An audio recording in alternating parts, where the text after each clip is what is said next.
So hello students, welcome to X School. মই পলাশ শৰ্মা তোমালোক পুনৰবাৰ X Schoolলৈ স্বাগতম জনাইছো। So কালিৰ আমি স্টাৰ্ট কৰিছিলো ৰাজনীতি বিজ্ঞান অৰ্থাৎ পলিটিক্যাল সায়েন্স আৰু পলিটিক্যাল সায়েন্সত আমি পঢ়ি আছিলো ইন্ডিয়ান পলিটিক্যাল সিস্টেমটোৰ কথা ঠিক আছে যিটো ভাৰতীয় ৰাজনৈতিক ব্যৱস্থা তাৰ বিষয়ে আমি যোৱাকালিৰ ভিডিঅ'ত আমি স্টাৰ্ট কৰিছিলো আৰু আজি সেই সাবজেক্টটোৰে সেই অৰ্থাৎ ৰাজনীতি বিজ্ঞানৰে যেটো আমি চেপ্টাৰ পঢ়িছিলো ভাৰতীয় গণতন্ত্ৰ আজি আমাৰ পাৰ্ট 2 ঠিক আছে সো পলম নকৰি আজি আমাৰ ক্লাসটো স্টাৰ্ট কৰো কিন্তু তাৰ আগতে মই আশা কৰো যে তোমালোকে প্ৰথম ক্লাসটো চাইছা কোনোবা যদি এই ক্লাসটোত প্ৰথমবাৰ আহিছা তেতিয়া হলে কাইন্ডলি এই ক্লাসটো চোৱাৰ আগতে আগৰ ক্লাসটো চাই লোৱা নহলে তোমালোকৰ বস্তুবোৰ হয়তো অলপমান বুজাত অসুবিধা হ'ব পাৰে আৰু কাৰোবাৰ যদি মন গৈছে যে নহয় পিছত চাম তো হেতু তোমালোকৰ কথা কিন্তু প্ৰথম ক্লাসটো মিস নকৰিবা দেই প্ৰথম ক্লাসটো খুবই ইম্পৰ্টেন্ট কাৰণ আমি ক্লাসবোৰ কি সিৰিয়ালি লৈ যাও সিস্টেমেটিকলি লৈ যাও প্ৰথম ক্লাসৰ লগত সেকেন্ড ক্লাসৰ সংগতি থাকে ঠিক আছে গতিকে মাজৰ যদি কিবা এটা বস্তু চোৱা আৰু তোমালোকৰ যদি ব্যাকগ্ৰাউণ্ড নাথাকে সেই সাবজেক্টটোত তেতিয়া হলে বস্তুখিনি বুজাত অলপমান অসুবিধা হয়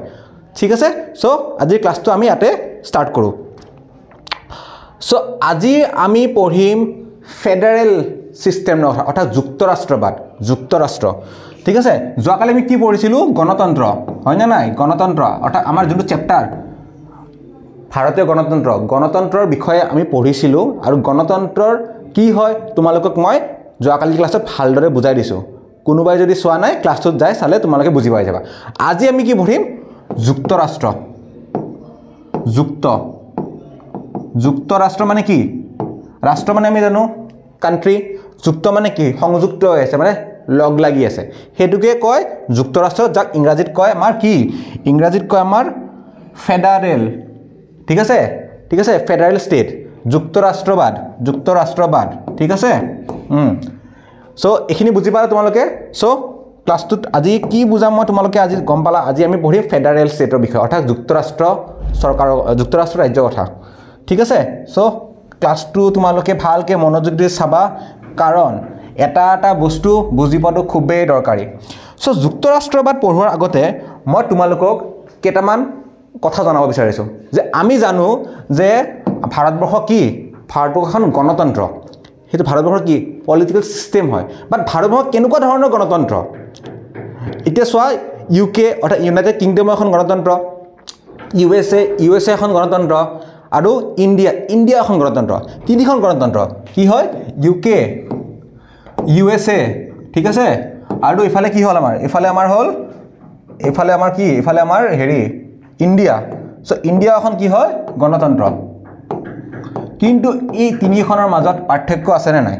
ডেফিনেটলি পাৰ্থক্য থাকিব হয় না নাই পাৰ্থক্য নাথাকে কেনেকৈ থাকিব পাৰ্থক্য ডেফিনেটলি থাকিব সো পাৰ্থক্যবোৰৰ বিষয়ে মই আগতে আমি অলপ জানিলো ঠিক আছে পাৰ্থক্যবোৰৰ বিষয়ে অলপ জানিলো ঠিক আছে সো প্ৰথম পাৰ্থক্যটো হল ইউকে যোনটো ইউনাইটেড কিংডম অৰ্থাৎ কি যত ইংল্যান্ড স্কটল্যান্ড ওয়েলছ আৰু আয়াৰল্যান্ড মিলি যোনখন নৰ্দাৰ্ণ আয়াৰল্যান্ড মিলি যোনখন দেশ গঠন আছে তাক আমি কি কয় ইউনাইটেড কিংডম ঠিক আছে অৰ্থাৎ যাক শৰ্ট ফৰ্ম ইউকে বুলি কোৱা যায় তাত আছে ইউনিটাৰী সিস্টেম ইউনিটাৰী কি হয় বুজাই দিম ইউনিট মানে কি একক ঠিক আছে ইউএসএত আছে কমপ্লিটলি ফেডাৰেল সিস্টেম ঠিক আছে ইণ্ডিয়াত আছে ফেডাৰেল সিস্টেম ইণ্ডিয়াত কি আছে ফেডাৰেল সিস্টেম ইউএসএৰ নিচিনা বাট ইংলেণ্ডৰ যোনটো ইউনিটাৰী আছে ইউনিটাৰীৰ অলপ প্ৰভাৱ আছে যোনটো ইণ্ডিয়াৰ পলিটিক্যাল সিস্টেমত সো ইণ্ডিয়াত কোৱা যায় ফেডাৰেল সিস্টেম উইথ ইউনিটাৰী বায়াস তাৰ মানে যুক্তৰাষ্ট্ৰবাদ হয় কিন্তু যেটো তোমাৰ সেন্টাৰ অৰ্থাৎ কেন্দ্ৰৰ অলপ শক্তিটো ইণ্ডিয়াত বেছি আমেৰিকাৰ তুলনাত ঠিক আছে ৰাজ্যসমূহৰ শক্তি ইণ্ডিয়াত ইংলেণ্ডতকৈ বেছি কিন্তু কেন্দ্ৰৰ শক্তি ইণ্ডিয়াত কি আমেৰিকাতকৈ বেছি বস্তু বুজি পালা নাই ৰাজ্যৰ শক্তি কাটকে বেছি ইংলেণ্ডতকৈ বাট আমেৰিকাতকৈ বেছি নহয় ঠিক তেনে কেন্দ্ৰৰ শক্তি কাটকে বেছি ইউএছএতকৈ বাট ইংলেণ্ডতকৈ বেছি নহয় ঠিক আছে বস্তুখিনি কনফিউজ হোৱা নাই তো ঠিক আছে সো তিনিটা বস্তু আছে মই তিনিখন দেশৰ নাম এই তিনিখন দেশৰ নাম ইকাৰণে লৈছো কাৰণ এই তিনিখন দেশৰ গণতন্ত্ৰ আছে কিন্তু গণতন্ত্ৰৰ ইমপ্লিমেন্টেশনৰ যেটো ষ্টেট ফাংচনিঙৰ সিস্টেম হেতু তোমাৰ অলপ বেলেগ হয় সো আমি প্ৰথমতে পঢ়ো ইউনিটাৰী সিস্টেমৰ কথা ইউনিটাৰী গভৰ্নমেন্ট ঠিক আছে কিতাপত এইবোৰ নাই দেই কিতাপত এইবোৰ নাই কিতাপত অকল ডাইৰেক্ট দি আছে ফেডাৰেল চিষ্টেমৰ কথা কিন্তু মই তোমালোকক যে এই তিনিটা তোমালোক ডিফাৰেঞ্চ বুজাই আছোঁ ডিফাৰেঞ্চ বুজোৱাৰ কাৰণটো কি জানানে নাই আগতে সেইখিনি পঢ়িলোঁ আমি ডিফাৰেঞ্চ বুজোৱাৰ কাৰণটো নহ'লে তোমালোক ভাবিবা ছাৰে কি পঢ়াই আছে কিতাপত দিয়া আছে তোমাৰ ফেডাৰেশ্যন কিন্তু আমাক দিয়া গৈছে ছাৰে পঢ়াই আছে ইউনিটাৰী চিষ্টেমৰ বিষয়ে ক্লাছটো কিয় কৰিম ভাবিবা ন তোমালোকে কিন্তু তোমালোকক মই যোৱাকালি মেট্ৰিক পৰীক্ষা গ'ল এটা কুৱেশ্যন আহিছিল কুৱেশ্যন নম্বৰ 57 তাতে যোনটো কুৱেশ্যন আছে কোনোবাই যদি চোৱা নাই কুৱেশ্যনটো এবাৰ মোবাইলৰ পৰা ডাউনলোড কৰি মানে কুৱেশ্যন পেপাৰ ডাউনলোড কৰি কেনে চাই ল'বা কনচেপচুৱেল বস্তু সুধিছে ঠিক আছে মুখস্থ মাৰি কেনে যদি কোনোবাই ষ্টুডেণ্টে সেইটোত গৈছে তেতিয়াহ'লে সেই কুৱেশ্যনটো এটেম্প কৰাত অলপ তেওঁলোকৰ দিগদাৰ হ'ব কিন্তু যাৰ কনচেপ্ট ক্লিয়াৰ আছে ন তেখেতৰ কেতিয়াও দিগদাৰ নহয় ঠিক আছে গতিকে ইউনিটাৰী চিষ্টেম পঢ়াৰ আগতে মই তোমালোকক এটা বস্তু বুজিব খোজোঁ যিকোনো ধৰণৰ কম্পিটিটিভ এক্সাম আৰু আমাৰ ইণ্ডিয়াত আটাইতকৈ ডাঙৰ কম্পিটিটিভ এক্সাম কি হয় UPSC আৰু আমাৰ ৰাজ্যৰ ক্ষেত্ৰত যদি কওঁ APSC হয়নে নাই APSC UPSC চিলেবাছ জানানে বহুতেতো ভাবি আছা যে মই ডাঙৰ হ'লে UPSC পৰীক্ষা দিম APSC পৰীক্ষা দিম বাট APSC UPSC চিলেবাছ আমি বহুতে ভাবোঁ যদিও গম নাপাওঁ যে আমি যদি জাৰ্মান ভাবোঁ একেটা ছাবজেক্ট আছে বাট বহুত আমি মানে ভালকৈ ডিটেইলছত গম নাপাওঁ তোমালোকক মই কথা এটা কওঁ যদি UPSC APSC পেপাৰ হয় ন তাতে যোনটো আমাৰ যদি ছ'চিয়েল সায়েন্স পঢ়ি আছোঁ যে ছ'চিয়েল সায়েন্স কি পঢ়িম আমি হা হিষ্ট্ৰী হয়নে নাই পলিটিকেল সায়েন্স ইকনমিক্স জিঅ'গ্ৰাফি আৰু লগত এটা সাবজেক্ট আহি যায় এটা প্লাস কৰি দিয়ে এনভাইৰনমেন্ট বুলি কয় ঠিক আছে অৰ্থাৎ পৰিৱেশ ঠিক আছে সো এই সাবজেক্ট কেইটাৰ ওয়েটেজ অৰ্থাৎ যেটো তোমাৰ গুৰুত্ব সবতছে বেছি হয় হিষ্ট্ৰী আমি কোড পঢ়ি আছোঁ ছ'চিয়েল সায়েন্সৰে পঢ়ি আছোঁ পলিটিকেল সায়েন্স কোড পঢ়ি আছোঁ ছ'চিয়েল সায়েন্সৰে পঢ়ি আছোঁ ইকনমিক্স কোড পঢ়ি আছোঁ ছ'চিয়েল সায়েন্সৰে পঢ়ি আছোঁ জিঅ'গ্ৰাফিও আমি ছ'চিয়েল সায়েন্সৰে পঢ়ি আছোঁ সেই যেটো এনভাইৰনমেন্ট হেতু আমাৰ খালি এটা এক্সট্ৰা হৈ যায় আৰু হেতু মেইনলি তোমাৰ কাৰেন্ট এফেয়াৰ্স বেসড হয় আৰু এটা জিঅ'গ্ৰাফিৰ লগত ৰিলেটেড আছে ঠিক আছে গতিকে আমাৰ যেটো ফাউন্ডেশন যেটো আমাৰ তোমাৰ যোনটো আমাৰ ভেটি এই ভেটিটো কোড এই ছ'চিয়েল সায়েন্সতে আছে হয়নে নাই তুমি SSC পৰীক্ষাও নিদিয়া কিয় SSC যোনটো GS বুলি কয় জেনাৰেল ষ্টাডিজ ঠিক আছে এই জেনাৰেল ষ্টাডিজ কোৰ পৰা হয় জেনাৰেল ষ্টাডিজ সাবজেক্টবোৰ কোৰ হয় এই চাৰিটা সাবজেক্টে হয় তোমাৰ UPSC ৰ সিলেবাস এই চাৰিটা সাবজেক্ট দিয়ে ফৰ্ম হৈছে ঠিক আছে তাৰ ইয়াতে যেনেকৈ পলিটিকেল সায়েন্সত তোমাৰ আৰু এটা আছে ইন্টাৰনেশ্যনেল ৰিলেশ্যন IR বুলি কয় ঠিক আছে এই IR টো কি হয় হেতু কাৰেন্ট এফেয়াৰ্স কাৰ লগত ৰিলেটেড পলিটিকেল সায়েন্সৰ লগত ৰিলেটেড ঠিক আছে নে বস্তুখিনি বুজিছা নে তোমালোকে সো এই চাৰিটা সাবজেক্ট খুব বেছি ইম্পৰ্টেন্ট আৰু তোমালোকে যে কোচিং ল'ব যোৱা কোচিংত তোমালোকক এই সাবজেক্ট কেইটা পঢ়ায় ক্লাস 12 লৈকে যিবোৰ থাকে history political science economics geography সেইবোৰে পঢ়ায় তোমাক তাতে কোনো ধৰণৰ স্পেশালাইজ বস্তু নপঢ়ায়তো এই বস্তুবিলাকে পঢ়ায় গতিকে তোমালোকে যদি ক্লাস 9 10 11 12 এই চাৰিটা বছৰ সেই সাবজেক্ট কেইটা মন পুতি পঢ়া তেতিয়া তোমালোকে উইদাউট কোচিংত তোমালোকে সিলেকশন পাব পাৰা হয় নাই সো কিয় তোমালোকে বস্তুখিনি ইতিয়া গুৰুত্ব নিদি পিছত আৰু এক্সট্ৰাকে তুমি ভাবিছা মই যেতিয়া পিছত প্ৰিপাৰেচন ষ্টাৰ্ট কৰিম তেতিয়া মই পঢ়িম এতিয়া মই হেতু কথা কোৱা নাই যে কোনোবাই ইঞ্জিনিয়াৰিঙত যাব খুজিছে গতিকে সি এইবিলাক সাবজেক্ট নপঢ়ক কাৰণ আজিকালি যদি তুমি ট্ৰেন্ড দেখা পোৱা ইঞ্জিনিয়াৰ ষ্টুডেন্ট বিলাকো আহে এইবিলাক পৰীক্ষা দিব আৰু তুমি যদি UPSC যদি টপ একদম টপাৰ বিলাকৰ একদম লিষ্ট লোৱা ন তাতে বেছিভাগ ইঞ্জিনিয়াৰ দেখা পাবা সো ইঞ্জিনিয়াৰ তুমি যদি ভাবিছা ইঞ্জিনিয়াৰিং পঢ়িম কিন্তু মই এই ছ'চিয়েল সায়েন্স নপঢ়িম হেতু কিন্তু তোমালোকৰ পিছত অসুবিধা হ'ব পিছত মই এনেকুৱা বহুত ষ্টুডেন্ট লগ পাইছো যিবিলাকে হিষ্ট্ৰী টান পায় পলিটি টান পায় কিয় টান পায় কাৰণ তেওঁলোকে স্কুলত যেতিয়া আছিল ন সাবজেক্টটো ভালকৈ নপঢ়িলে আৰু এতিয়া তেওঁলোকে ভাবিছে ইমান বস্তু কেছে 9 ৰ পৰা 12 লৈকে গোটেইখিনি বস্তু কেনেকৈ পঢ়িম ইমান মানে তেওঁলোকে লোড লৈ লয় তাৰ ফলত তেওঁলোকে কি হৈ যায় যেটো এক্সাম হয়তো তেওঁলোকৰ 1-2 বছৰত ক্লিয়াৰ হয় তেওঁলোকৰ 3-4 বছৰ লাগি যায় তোমালোকে 3-4 বছৰ ওয়েষ্ট কিয় কৰিব লাগে এতিয়া পৰা ফাউন্ডেশন ক্লিয়াৰ কৰা মই পঢ়াই আছো তোমালোকে পঢ়া ডাউট থাকিলে কোৱেশ্চন সোধা সো আৰু কিতাপখনটো আছে কিতাপখনৰ লগত মই এডিশনাল ইনফৰমেশন দিম তোমালোকক আজি ক্লাছটোতে দিম চাবা মই তোমালোকক এনেকৈ পঢ়াই আছো অকল তোমালোকে মেট্ৰিক পাছ কৰাৰ কাৰণে মই পঢ়োৱা নাই ৰে মোৰ হেতু উদ্দেশ্য নহয় মেট্ৰিক পাছ কৰাবৰ কাৰণে তোমালোকে মোৰ পৰা পঢ়াৰ কোনো দৰকাৰে নাই তোমালোকে যদি ভাবিছা ছাৰৰ তাত আহিম ছাৰে আমাক মেট্ৰিক পাছ কৰাত হেল্প কৰিব মোৰ হেতু উদ্দেশ্য নহয় মেট্ৰিক পাছ কৰাটো কি হয় মেট্ৰিক পাছ কৰাটো তোমাৰ এটা সৰু ষ্টেপ হয় সৰু আমাৰ যিখন ওয়াল সেইখন ওয়ালখন ইমান ডাঙৰ আৰু সেই ওয়ালটো হ'ল কম্পিটিটিভ এক্সামৰ ওয়াল কম্পিটিটিভ এক্সামৰ ঠিক আছে এই মেট্ৰিকটো কি এটা সৰু চাই ওয়াল এটো তুমি নিজে পঢ়িও তোমাৰ ক্লিয়াৰ হৈ যাব তাৰ কাৰণে মোৰ হেল্পৰ কোনো দৰকাৰ নাই ঠিক আছে মই তোমালোকক হেল্প কৰিব খুজিছো এই ওয়ালখন ক্ৰছ কৰাত এই যিখন ডাঙৰ বৃহৎ ওয়াল আছে এই বৃহৎ ওয়ালখন ক্ৰছ কৰাত মই তোমালোকক কি হেল্প কৰিব বিচাৰিছো আৰু তাত তোমালোকৰ সহযোগিতা লাগিব তোমালোকে যদি ক্লাছবোৰ ভালদৰে এটেন্ড নকৰা তোমালোকে যদি ক্লাছবোৰ ভালদৰে নপঢ়া তেতিয়াহ'লে কিন্তু সেই যিটো ডাঙৰ বৃহৎ ৱালটো তোমালোকক ক্ৰছ কৰা যিটো মোৰ উদ্দেশ্য সেই উদ্দেশ্যটো সফল নহ'ব বুজিছানে যিবোৰে ক্লাছটো ভালকৈ মনোযোগ দি পঢ়িবা তেওঁলোকৰ এই ৱালটো ক্ৰছ কৰাত মই 100% গেৰাণ্টি দি কৈছোঁ বহুতখিনি হেল্প হ'ব কাৰণ মই এই ক্লাছটো লৈছোঁৱেই তেনেকৈ এই ক্লাছটো যেতিয়া মই কৰিবলৈ আহোঁ মই কৰিবলৈ অহাৰ পিছত মোৰ মাইণ্ডত এইটো চলি থাকে যে কেনেকৈ তোমালোকক মই কম্পিটিটিভ এক্সামৰ কাৰণে ৰেডি কৰিব পাৰোঁ মেট্ৰিকৰ কাৰণে ৰেডি আৰামত হৈ যাবা যদি তোমালোকে কম্পিটিটিভ এক্সামৰ কাৰণে ৰেডি হৈ যোৱা কাৰণ এটা বৃহৎ যদি আমি উদ্দেশ্য আগত ৰাখোঁ বৃহৎ যদি লক্ষ্যটো আগত ৰাখোঁ সৰু সৰু লক্ষ্যবোৰ নিজে নিজে ফুলফিল হৈ যায় হয়নে নাই মেট্ৰিক হায়াৰ ছেকেণ্ডেৰী এইবোৰ সৰু লক্ষ্য ক'ত এই কম্পিটিটিভ এক্সামটোৰ তুলনাত গতিকে তুমি যদি কম্পিটিটিভ এক্সামটোৰ কাৰণে ভালদৰে বা কম্পিটিটিভ এক্সামত পঢ়াৰ নিচিনাকৈ ভালদৰে যদি পঢ়া তেতিয়াহ'লে মেট্ৰিক হায়াৰ ছেকেণ্ডেৰী এইবোৰ তোমালোকৰ ইজিলি চুটকিমে ক্লিয়াৰ হৈ যাব ঠিক আছে নে চ' এইটো বস্তু মনত ৰাখি আজি আমি ক্লাছটো ষ্টাৰ্ট কৰোঁ আৰু সেই ক্লাছটো আজি নহয় মোৰ প্ৰত্যেকটো ক্লাছ এইটো উদ্দেশ্য মনত ৰাখি কৰা হ'ব গতিকে যোনে আজি ক্লাছটো চাইছা মই বাৰে বাৰে সেম কথা ৰিপিট নকৰিম দেই যে মই তোমাক কম্পিটিটিভ এক্সামৰ কাৰণে ৰেডি কৰিছোঁ কাৰণ সেইটো কৰোঁতে ক্লাছত সময় যায় আজি যেনেকৈ তোমালোকক মই যিহেতু আজি ছেকেণ্ড ক্লাছ মই বুজাই দি আছোঁ ভৱিষ্যতে কিন্তু মই নুবুজাওঁ কিন্তু মই পঢ়াম তেনেকৈ কিন্তু গতিকে তোমালোকৰ সেইটো দায়িত্ব থাকিব যে ক্লাছটো আহি কেনে সেইটো মাইণ্ডছেট লৈ কেনে আহা যে নহয় আমি অকল মেট্ৰিক নহয় আমি প্ৰতিযোগিতামূলক পৰীক্ষা যিটো কম্পিটিটিভ এক্সাম সেইবোৰৰ কাৰণে আমি কি পঢ়িম সেই ক্লাছটোত আমাক তাতে হেল্প কৰিব গতিকে নোটছবোৰ তেনেকৈ বনোৱা ইংৰাজী অসমীয়া দুয়োটাই লিখি যাবা ইংৰাজী লিখিবা ব্ৰেকেটত অসমীয়া লিখিবা নাইবা অসমীয়াত লিখিবা ব্ৰেকেটত ইংৰাজীত লিখিবা মুঠতে দুয়োটা লেংগুৱেজ আমাক দৰকাৰ কিয় দৰকাৰ মই যোৱাকালি ক্লাছত কৈছোঁ চ' যোৱাকালি ক্লাছটো তোমালোকে চাই ল'বা যোৱাকালি আজিৰ ক্লাছত মই তোমালোকক মোৰ উদ্দেশ্যটোৰ কথা বুজাই দিছোঁ তোমালোকক মোৰ পঢ়াবলৈ যোৱাৰ উদ্দেশ্যটোৰ কথা যোৱাকালি ক্লাছ আৰু আজিৰ ক্লাছত মই বুজাই দিছোঁ অহাকালিৰ পৰা আমাৰ ক্লাছটোত অকল মই পঢ়াৰ কথা পাতিম এইবোৰ কথা নাপাতোঁ কাৰণ এইবোৰ কথাত সময় যায় ঠিক আছে চ' দুটা ক্লাছ লৈছোঁ দুটা ক্লাছত মই ভালকৈ বুজাইছোঁ থাৰ্ড ক্লাছৰ পৰা আমি অনলি পঢ়িম ঠিক আছে যিহেতু সময় মূল্যৱান তোমাৰো সময় মূল্যৱান মোৰো সময় মূল্যৱান গতিকে সময় আমি ৱেষ্ট নকৰোঁ ঠিক আছে চ' ষ্টাৰ্ট কৰোঁ আমি চ' মই কি কৈছোঁ ইউনিটাৰী ছিষ্টেমৰ কথা কৈ আছিলোঁ ইউনিটাৰী ছিষ্টেম ঠিক আছে ইউনিটাৰী ছিষ্টেম হা ইউনিটাৰী ছিষ্টেমত কি হয় চোৱাচোন এক ছেকেণ্ড এইখিনি একো আমাৰ ইম্পৰ্টেণ্ট কথা নাছিল সেইখিনি আছিল বাট ইম্পৰ্টেণ্ট কথা হয় বাট আমাৰ আজি চিলেবাছটোৰ লগত ৰিলেটেড নহয় গতিকে সেইটো তোমালোকে স্কিপ কৰা ইউনিটাৰী ছিষ্টেম য'ত যোনটো চেণ্টাৰ থাকে ন যোনটো চেণ্টাৰ থাকে অৰ্থাৎ কেন্দ্ৰ ক'ত থাকে দেশখনৰ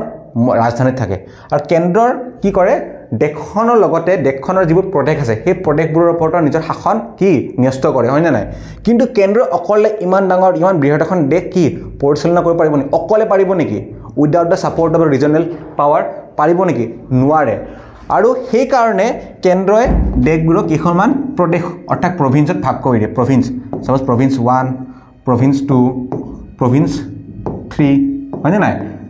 কিছুমান দেশত সিহঁতক প্ৰভিন্স বুলি কয় কিছুমানত ষ্টেট বুলি কয় আমাৰ ইণ্ডিয়াত কি বুলি কয় ষ্টেট বুলি পাকিস্তানত কি বুলি কয় প্ৰভিন্স বুলি দুটাই একে কথা ঠিক আছে যেনেকৈ জল পানী এটাই বস্তু হয় তেনেকৈ প্ৰভিন্স আৰু ষ্টেটো এটাই বস্তু হয় ঠিক আছে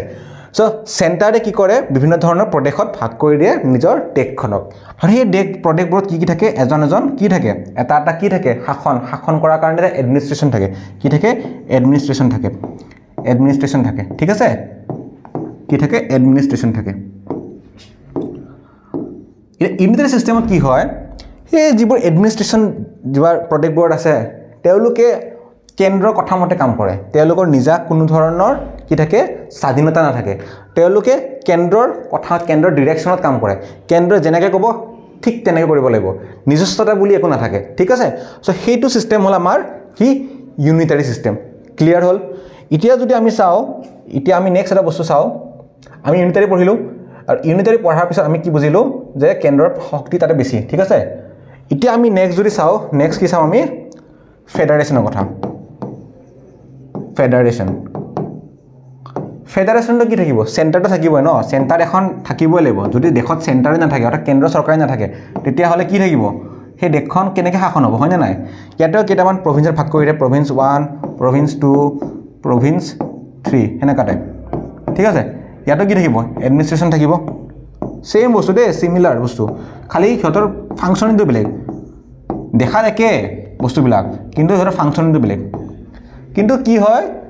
ফেডাৰেশ্যনত তোমাৰ এই প্ৰভিন্সবোৰ যে থাকে তেওঁলোকৰ বহুতখিনি তোমাৰ অট'নমি অৰ্থাৎ নিজস্বতা থাকে ঠিক আছে তেওঁলোকে বহুত ক্ষেত্ৰত নিজে আইন বনাব পাৰে without the support of the centre তেওঁলোকে চেণ্টাৰৰ সহযোগিতা অবিহনেও বহুতকেইটা কাৰ্য নিজৰ হাতত ল'ব পাৰে সাপোজ কিবা যাতে শিক্ষা সাপোজ ধৰিলো শিক্ষাটো আছে তোমাৰ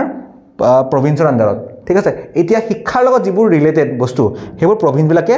চেণ্টাৰৰ সহযোগিতা অবিহনে বা চেণ্টাৰৰ আদেশ নোলোৱাকৈ তোমাৰ নিজৰ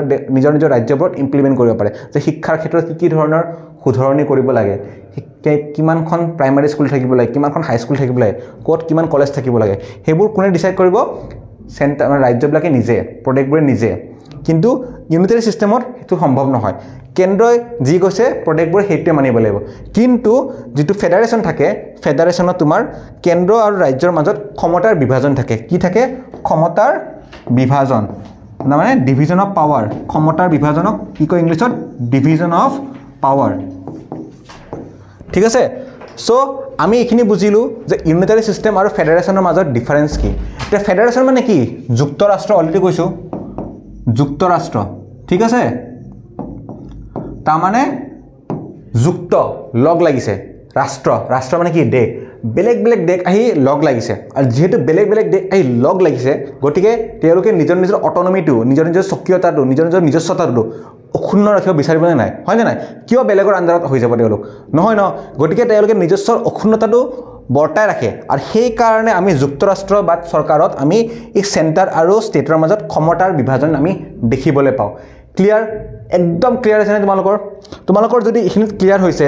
মই নেক্সট পইণ্টলৈ আগবাঢ়িম আৰু যদি ক্লিয়াৰ হোৱা নাই মই যোৱাকালি কোৱাৰ নিচিনা আজিও কৈছোঁ কমেণ্ট ছেকশ্যনটো হ'ল তোমাৰ আৰু মোৰ মাজত সংযোগৰ মাধ্যম ঠিক আছে কিবা বুজি নাপাবা কমেণ্ট ছেকশ্যনত লিখিবা কমেণ্টটো মই পঢ়িম আৰু নেক্সট ক্লাছত সেই বস্তুখিনি তোমালোকৰ মই ক্লিয়াৰ কৰাই দিম ঠিক আছে বুজি নাপালে ভিডিঅ'টো একবাৰ চাবা এনেকুৱা নহয় যে ভিডিঅ'টো একবাৰ চাইছা বুজি পোৱা নাই তাৰপিছত কমেণ্ট কৰিছা আৰু এবাৰ চাবা তাৰপিছতো যদি বুজি পোৱা নাই তেতিয়া ইউজ কৰিবা কমেণ্ট ছেকশ্যনটো ক্লিয়াৰ চ' আমি নেক্সট ভিডিঅ'ত আগবাঢ়িছোঁ নেক্সট যোনটো শ্লাইড আছে তাতে আগবাঢ়িছোঁ চ' origin of the federal system আমি যে পঢ়িলোঁ যে যুক্তৰাষ্ট্ৰবাদ হয় কি যুক্তৰাষ্ট্ৰবাদ হয় যে ক্ষমতাৰ বিভাজন হয় ক'ত কেন্দ্ৰ আৰু ৰাজ্যৰ মাজত ঠিক আছে এইটো যিটো আৰম্ভণি ক'ত হৈছিল আমি আৰম্ভণি যিখন দেশ সেইখন হ'ল আমাৰ মৰমৰ কি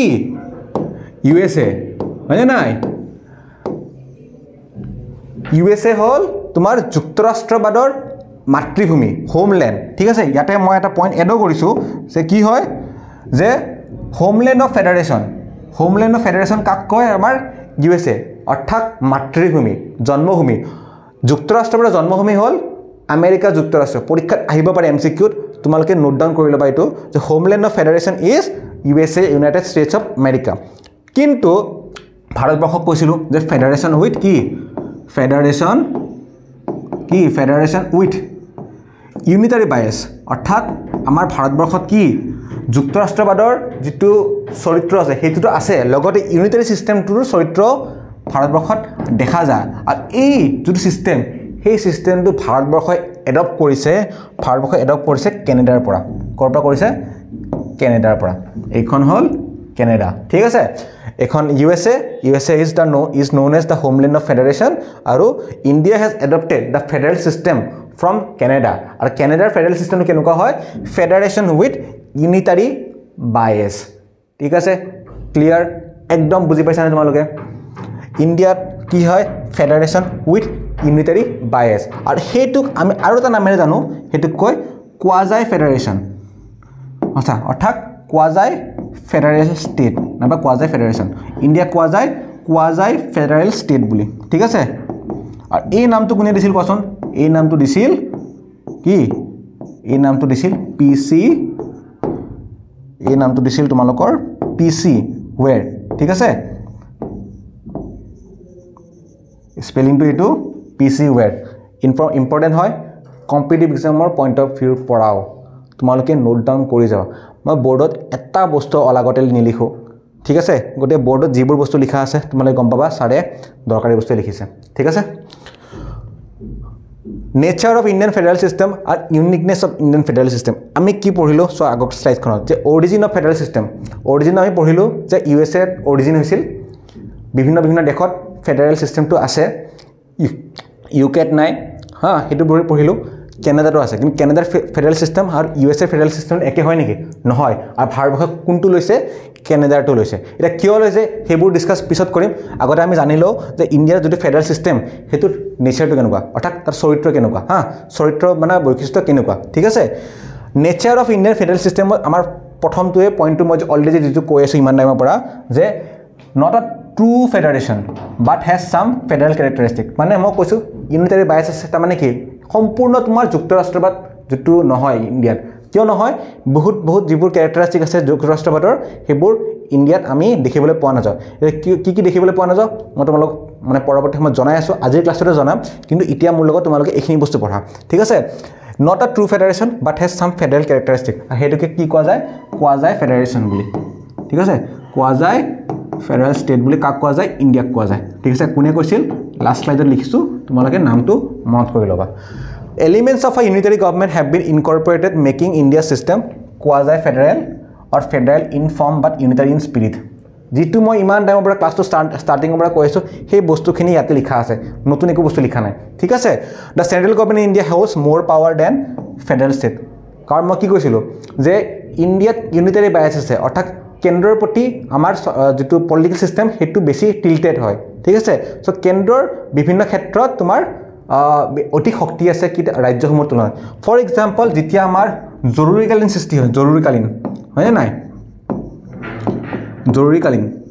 আমাৰ যেটো সংবিধান আছে তাতে আমাৰ ৰাষ্ট্ৰপতিক কেইটামান ক্ষমতা দিয়া হৈছে তাৰে ভিতৰত এটা ক্ষমতা হল ৰাষ্ট্ৰপতিয়ে ইণ্ডিয়াত জৰুৰীকালীন অৱস্থা ঘোষণা কৰিব পাৰে president can impose emergency in India ঠিক আছে বিভিন্ন ধৰণৰ আৰ্টিকেল আছে যেনেকৈ আৰ্টিকেল অসমীয়াত কি কয় অনুচ্ছেদ দে আৰ্টিকেল বুলি মনত ৰাখিবা অনুচ্ছেদ বুলি তো জানাই আমি সকলোৱে জানো কিন্তু আৰ্টিকেল যে ইংৰাজী অনুচ্ছেদ যে ইংৰাজী আৰ্টিকেল বুলি কয় হেতু আমি জনাটো খুবেই দৰকাৰ আৰ্টিকেল কোনটো জৰুৰীকালীন অৱস্থাৰ বিষয়ে লিখা আছে আৰ্টিকেল 352 ঠিক দেন আৰ্টিকেল 356 দেন আৰ্টিকেল কি 360 এইকেইটা হল ইমাৰ্জেন্সি প্ৰভিজন অৰ্থাৎ জৰুৰীকালীন ক্ষমতা কেতিয়া ব্যৱহাৰ কৰিব পাৰে ৰাষ্ট্ৰপতি হেবোৰ ইয়াতে লিখা আছে ঠিক আছে আৰ্টিকেল 352 356 360 বুজিলানে কেনে কম্পিটিটিভ এক্সামত এইবিলাকে হেল্প কৰিব এইবোৰ কোৱেশ্চন আহে যে which article is related to the emergency provisions বা which article is related to the financial emergency provision of India হেতু আনসাৰ হ'ব আৰ্টিকেল 360 এইবোৰ বস্তু ইম্পৰ্টেন্ট হয় ৰে পৰীক্ষাত এইবোৰৰ পৰা আহিব বেলেগ বস্তু নাহে কি কল social science is the foundation of competitive exam general studies যোনটো পোৰশন থাকে সো social science তোমালোকে পঢ়ি আছে এতিয়া গতিকে কিয় বাৰে বাৰে পিছত পঢ়িব লাগে এটাই ভালকে পঢ়া এবাৰে পঢ়া ভালকে পঢ়া তোমালোকৰ মনত থাকিছে মই কি এইবোৰ বাৰে বাৰে পঢ়ি থাকোঁ কি নপঢ়ো নহয় এবাৰে পঢ়িছো ভালকে পঢ়িছো মনত থাকি গৈছে তোমালোকে এবাৰে পঢ়া ভালকে পঢ়া মনত থাকি যাব ঠিক আছে সো কোৱাজাই ফেডাৰেল আমি বুজি পালো আৰু সেন্ট্ৰেল গভৰ্নমেন্টৰ পাৱাৰটো আমি বুজি পালো আৰু তাৰ পাৱাৰটো কেনেকৈ বেছি যেতিয়া জৰুৰীকালীন ক্ষমতা হয় ঠিক আছে তেতিয়া যিবোৰ ৰাজ্য থাকে সাপোজ কোনোবা এখন দেশত চৰকাৰে এটা সাপোজ মণিপুৰতে কেইদিনমান আগতে প্ৰেসিডেন্সিয়েল অৰ্ডাৰ অৰ্থাৎ ৰাষ্ট্ৰপতিৰ শাসন তোমাৰ ঘোষণা কৰি দিছে হেতু কোনটো আৰ্টিকেল থ্ৰু দি কৰিছিল হেতু কৰিছিল তোমাৰ আৰ্টিকেল 356 থ্ৰু দি ঠিক আছে এই আৰ্টিকেল 356 যেতিয়া ইমপ্লিমেন্ট কৰিলে মণিপুৰত তেতিয়া মণিপুৰৰ যেটো সৰকাৰ সেই সৰকাৰখন ভংগ হৈ গল ঠিক আছে কিন্তু মণিপুৰত আৰ্টিকেল 356 ইম্পোজ কৰাৰ এটোই কাৰণ আছিল কাৰণ তাৰে যেটো মুখ্যমন্ত্ৰী আছিল তেখেতে ৰিজাইন কৰি দিছে তাৰ ফলত হৈছে কিন্তু মই তোমালোকক সেই পাৰ্সপেক্টিভতে বুজাই আছো অলপ বেলেগ ধৰণে সাপোজ 356 প্ৰেসিডেন্ট দেখিলে যে মণিপুৰত এতিয়া তোমাৰ যেটো ভায়োলেন্স আছে কমা নাই গতিকে আমি ইয়াতে আৰ্টিকেল 356 এপ্লাই কৰিব লাগিব তেতিয়া কি হ'ব তাতে যেটো সৰকাৰ আছে ন ৰাজ্য সৰকাৰ সেই ৰাজ্য সৰকাৰখন ভংগ হৈ যাব ঠিক আছে আৰু ৰাজ্য সৰকাৰখন ভংগ হোৱাৰ ফলত তাতে কোনে শাসন কৰিব প্ৰেসিডেন্ট হয় কোনে কৰিব গভৰ্ণৰে because governor is the agent of the centre in the state অৰ্থাৎ তেখেত গভৰ্ণৰে কাৰ হয় কাম কৰে কেন্দ্ৰ চৰকাৰৰ হয় কাম কৰে ক'ত কাম কৰে ৰাজ্য চৰকাৰ হেতু বুজি পালে নাই যে কেন্দ্ৰ চৰকাৰৰ এটা হেৰি থাকে তোমাৰ এজেন্ট থাকে ক'ত ৰাজ্যসমূহত তাৰ পৰা আমি বুজি পাও যে কেন্দ্ৰৰ শক্তি বেছি ক'ত ভাৰতবৰ্ষত ৰাজ্যসমূহৰ তুলনাত ঠিক আছে কাৰণ গভৰ্ণৰ কোনে এপইন্ট কৰে গভৰ্ণৰক এপইন্ট কৰে তোমাৰ কোনে এপইন্ট কৰে কোৱাচোন প্ৰেসিডেন্টে আৰু যেতিয়ালৈকে গভৰ্ণৰে সাইন নকৰে তেতিয়ালৈকে আমাৰ বিধানসভাই কিবা যদি আইন প্ৰণয়ন কৰে যদি বিধানসভাত বিল পাস এখন হৈ যায় আৰু হেতু আইনত পৰিণত হ'ব বিচাৰে তেতিয়াহ'লে তাতে গভৰ্ণৰৰ সিগনেচাৰ লাগিব আৰু যেতিয়ালৈকে গভৰ্ণৰে সাইন নকৰে তেতিয়ালৈকে কোনো এখন বিল আইনত পৰিণত নহয় সেই কাৰণে আমি ক'ব পাৰোঁ যে ভাৰতবৰ্ষত তোমাৰ কি কেন্দ্ৰৰ শক্তি বেছি কাৰণ কেন্দ্ৰক গভৰ্ণৰ কোনে এপইণ্ট কৰে কেন্দ্ৰই এপইণ্ট কৰে আৰু ৰাজ্যত যিকোনো এখন বিল আইনত পৰিণত কৰিবলৈ কাৰ স্বাক্ষৰ দৰকাৰ গভৰ্ণৰ দৰকাৰ ইনডাইৰেক্টলি আমাৰ কেন্দ্ৰ চৰকাৰৰ সমৰ্থন দৰকাৰ বুজি পালানে ক্লিয়াৰ একদম ক্লিয়াৰ চ' ঠিক আছে জৰুৰীকালীন ক্ষমতাত আমি বুজি পালোঁ যে এতিয়া ৰাজ্যসমূহৰ মণিপুৰত এতিয়া কোনো চিফ মিনিষ্টাৰ নাই গভৰ্ণৰে শাসন কৰি আছে in the name of president চ' বুজি পালোঁ আমি ইয়াতে কিয় ইণ্ডিয়াত আমাৰ কেন্দ্ৰৰ শক্তি বেছি বুলি কোৱা গৈছে চ' তোমালোকে বস্তুখিনি বুজি পালা বুলি ভাবিলোঁ এই আমাৰ যোনটো নেচাৰ অফ ইণ্ডিয়ান ফেডাৰেল ছিষ্টেমৰ কথা কোৱা যায় ফেডাৰেলটোৰ কথা ঠিক আছে ইউনিকনেছ এতিয়া যে মই কৈছিলোঁ যে ইণ্ডিয়াত কোৱাজাই ফেডাৰেল ছিষ্টেমটো ইমপ্লিমেণ্ট কৰা গ'ল অৰ্থাৎ কেনেডিয়ান মডেলটো ইমপ্লিমেণ্ট কৰা গ'ল তাৰ কাৰণটো কি তাৰ কাৰণটো আছিল আমাৰ ইণ্ডিয়াৰ যিটো হিষ্ট্ৰী ইণ্ডিয়াৰ হিষ্ট্ৰীৰ বিষয়ে আমি জানিব লাগিব ন কিবা এটা বস্তু আমি যদি ভালকৈ বুজিব লাগিব সেই বস্তুটো কিয় হৈছে বুজিব লাগিব তাৰ আগতে আমি বস্তুটোৰ হিষ্ট্ৰীটো জানিব লাগিব হয়নে নাই হিষ্ট্ৰীটো জানিলেহে আমি কি কৰিম হিষ্ট্ৰীটো জানিলেহে আমি বস্তুটো কিয় হৈছে আমি বুজি পাম হয়নে নাই এইখিনি মই সৰু কৰি দিছোঁ ঠিক আছে এতিয়া মই ইফালে লিখিম ঠিক আছে চ' বস্তুটো হ'ল ইণ্ডিয়াৰ হিষ্ট্ৰীটো আমি জানো 1947ত ইণ্ডিয়া কি হৈছিল 1947ত ইণ্ডিয়া স্বাধীন হৈছিল 1947ত ইণ্ডিয়া স্বাধীন হৈছিল কিন্তু স্বাধীনতাৰ লগত আমাৰ আৰু কি হৈছিল বিভাজন হৈছিল স্বাধীনতাটো জানো কিন্তু আমাৰ ইণ্ডিয়াৰ কি হৈছিল বিভাজন হৈছিল বিভাজন হোৱাৰ ফলত ইণ্ডিয়া দুভাগত বিভক্ত হৈ গৈছিল পাকিস্তান আৰু কি ভাৰত আৰু পাকিস্তান এই দুটা ভাগত বিভক্ত হৈ গৈছিল 1947 চনত ইণ্ডিয়া ঠিক আছে কিন্তু ইণ্ডিয়া যেতিয়া বিভাজন হৈছিল তাৰ পিছত ব্ৰিটিছে কি কৰিছিল যেতিয়া বিভাজন আনিছিল তেতিয়া আমাৰ যিবোৰ আমাৰ প্ৰিন্সলি ষ্টেট আছিল যিবোৰ আমাৰ ৰাজ্য আছিল ঠিক আছে সেই ৰাজ্যবোৰক তোমাৰ ভাৰতবৰ্ষত তেতিয়া সেই সময়ত মোৰ দেন 550 প্লাছ কিমান প্ৰিন্সলি ষ্টেট আছিল যিবোৰ ৰাজ্য আছিল ঠিক আছে প্ৰিন্সলি ষ্টেট যেনেকৈ হায়দৰাবাদ কাশ্মীৰ জুনাগড় ঠিক আছে ত্ৰিপুৰা এইবোৰ বিভিন্ন ধৰণৰ ৰাজ্য আছিল ঠিক আছে চ' সেই ৰাজ্যবোৰক তোমাৰ কি কৰা গৈছিল ব্ৰিটিছে এটা অপশ্যন দিছিল যে হয় তেওঁলোকে ইণ্ডিয়াৰ লগত থাকিব পাৰে নাইবা পাকিস্তানৰ লগত থাকিব পাৰে নাইবা স্বাধীন হৈ থাকিব পাৰে এতিয়া ইণ্ডিয়াৰ লগত থকাবিলাকেতো ইণ্ডিয়া জইন কৰি দিলে পাকিস্তানৰ লগত যিবোৰে থাকিব বিচাৰে তেওঁলোকে পাকিস্তান জইন কৰি দিলে প্ৰব্লেমটো আহিল যিবোৰে স্বাধীন হৈ থাকিব বিচাৰিছিল ঠিক আছে এতিয়া যদি তুমি ভাৰতবৰ্ষৰ মেপটো চোৱা ভাৰতবৰ্ষৰ মেপটো কেনেকুৱা জানা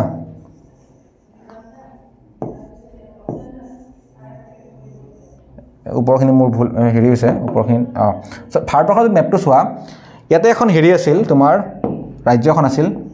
যিটো আজিকালি তেলেংগানা ৰাজ্যৰ ৰাজধানী হায়দৰাবাদ ঠিক আছে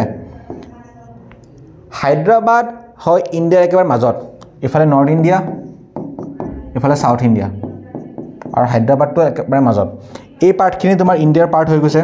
এই পাৰ্টখিনি ইণ্ডিয়া হৈ গৈছে এই পাৰ্টখিনি ইণ্ডিয়া হৈ গৈছে মানে ইয়াতে থকা যিমানবোৰ প্ৰিন্সলি ষ্টেট আছিল তেওঁলোকে কি ইণ্ডিয়া জইন কৰি লৈছে ঠিক আছে হায়দৰাবাদে ক'লে মই ইণ্ডিয়া জইন নকৰোঁ মই স্বাধীন হৈ থাকিম এতিয়া প্ৰব্লেমটো কি হ'ল ইফালে এখন আমাৰ ভাৰতৰে ভূমি ইফালে ভাৰতৰে ভূমি মাজত যদি এখন বহিৰাষ্ট্ৰ থাকে সেই বহিৰাষ্ট্ৰখন থকাৰ কাৰণে আমাৰ অসুবিধা নহ'ব নেকি ইয়াৰ পৰা ইয়ালৈ অহা যোৱা কৰোঁতে সেইটো কথাত বিবেচনা কৰিয়ে চৰ্দাৰ বল্লভভাই পেটেল যাক লৌহ মানৱ বুলি কোৱা যায় তেওঁ কি কৰিলে যিমানবোৰ প্ৰিন্সলি ষ্টেট আছিল ন সকলোকে একত্ৰিত কৰিলে ভাৰতবৰ্ষৰ লগত আৰু তেতিয়া তেওঁ এটা বস্তু বুজি পালে যদি আমাৰ